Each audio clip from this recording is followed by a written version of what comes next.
Hello from the broadcasting studio at Radio Jerusalem. This is Desdemona Lynham with the lunchtime news. A donkey and her foal went missing earlier today from the city centre of Jerusalem.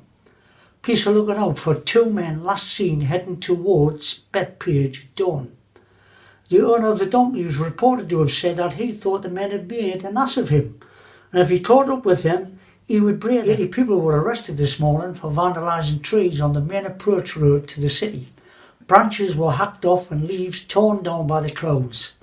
Later the vandals were found trying to palm them off as flags and carpets for celebrations. But what a strange thing to do with trees. We'll just wave that one, I think. Jesus of Nazareth, the famous preacher, rode into Jerusalem this morning, also on a donkey. Now there's a coincidence. He was followed by his faithful disciples. Seemingly the crowd went wild with excitement when they saw him. He was saddled with them, I'm afraid.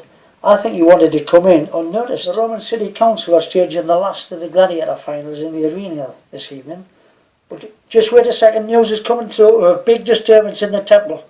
We're taking you over right now to a report at the scene. Katos, adios. Katos, hello Katos, can you hear me?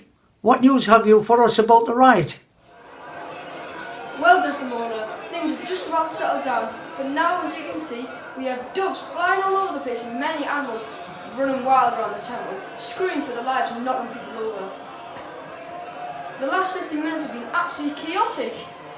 The crowds here have been quite out of control, scrambling for coins, looting market stalls and generally throwing the temple into an uproar. What was it that started the riot in the first place, Katos? Can you tell us? It seems like Jesus, the prophet from Nazareth, lost his cool, got off his donkey and onto his high horse, so to speak, and began upsetting the tables of money changers and turning over the keys to the dealers, and then he began to lash out at all of them.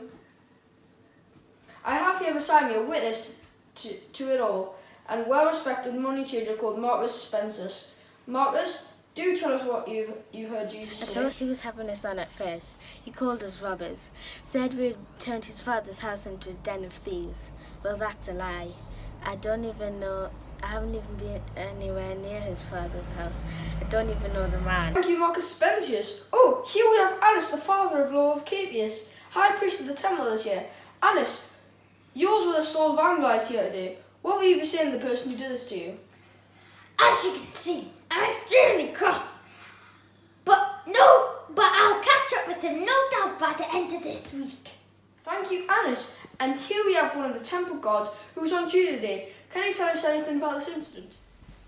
They've caught him red-handed, blood all over his hands. They'll nail him this time. Oh dear, this is Katos Adios reporting live from the temple precincts. Back to you soon in the studio, Desdemona. That's all the news we have time for, I'm afraid. But we will give you an update on all the main headlines of the news later on. Do have a good day. Goodbye.